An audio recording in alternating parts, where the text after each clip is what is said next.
Hey, this is Majin. Here's my comic pull list for, what is it? December 20th, 2017. This is the Batman and Superman show. Because we have, starting off here with Super Sons number 11. But, you know, I got really annoyed very fast. And it's because you have Tim Drake from the future from the Detective comic. And then his main thing was, oh my gosh, we have to stop Batwoman. She is going to kill everybody. Must be killed. Stopped at all costs. Well, this issue, he forgets about Batwoman. Oh my god. Jonathan Kent, Superboy, he's going to kill millions of people. He will blow up in the future. He must be stopped at all costs. And I was just like, you are a worthless villain. You know, wannabe villain. You're not even worth mentioning after this comic type thing. The story was okay. I mean, it was going somewhere at the beginning part, you know, because it looked like they're trying to settle, you know, the status of Superboy with the team, and then the villain who cannot be named because he's really stupid comes in and ruins everything. And not against, okay, if anything, yes, I have immense dissatisfaction to the creative team for this book for bringing in such a worthless villain. I mean, it's like out of everybody in DC's, you know, arsenal of characters, they bring out the one who's already gone out saying Batwoman must be stopped. Oh, okay, no, maybe I was wrong. Superboy must be stopped. Please, pick your hero, stay in that book, or get out. Alright. Double date time. Batman, Catwoman, Superman, and Lois. Now, they go to a fair, and it's superhero night only, so you have to dress up as a superhero. And so they decide to switch costumes. Now, what I thought was kind of funny is how, like, Lois is looking at Catwoman's spandex, and, you know, Lois is like a normal person, and, you know, Catwoman is nowhere near a normal person. So Catwoman's like, oh, don't worry, it stretches. I mean, it's like, how embarrassing, you know, is that to have that type of a situation. But anyways, it's kind of funny watching them running around the fair. You know, Bruce is just being bitter party of one. Catwoman is, you know, trying to do her best. You also have a part which was kind of good about the women are drinking secretly, and Batman and Superman are thinking about doing a contest of, you know, like Superman throwing a fastball, and he's like betting Batman can't hit it. And so I thought all of this, I mean, all of this is actually kind of like I think of it as like a fun, interesting way of bringing the two sets of couples together. There's some other moments in here that are good, but the best part, I guess, one of the best parts, is this book answers the question: do you want Lois Lane as your wife, or do you want Catwoman as your wife? Because they go through the tunnel of love, and they both have two very different ways of exiting. At the very end, though, they do settle.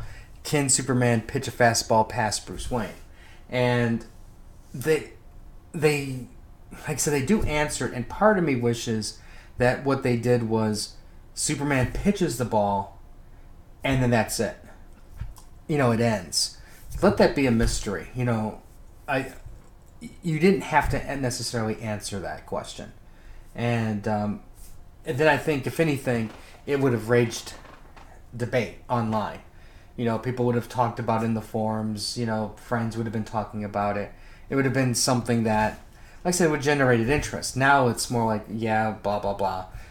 The outcome already answered for them. All right. Next up is Dark Knight's Metal number 4. Now, I really like what's going on, but my biggest problem with it is there are moments in here which are really solid moments. For an example, this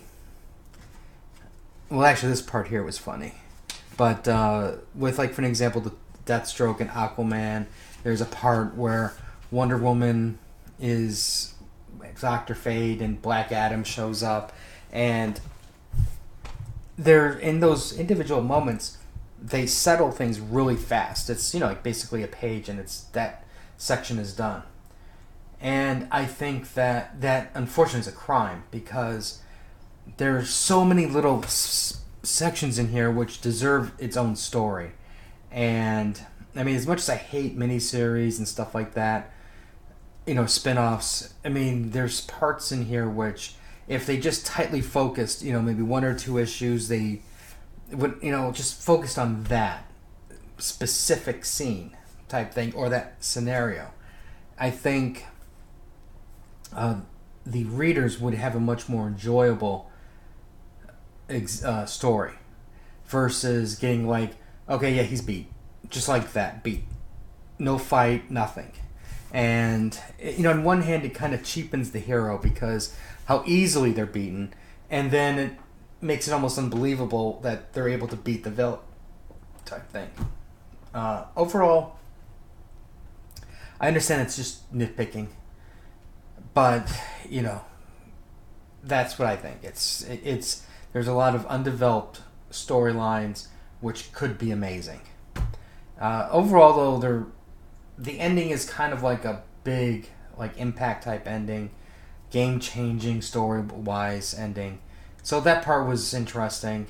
There's other little good parts here and there, and so overall, I still enjoyed the book. And if anything, this is basically how, if you compared this to Marvel, this is a far superior product than what Marvel's been putting out. Anyways, these are some comic reviews for you. Let me know what you guys picked. Almost forgot.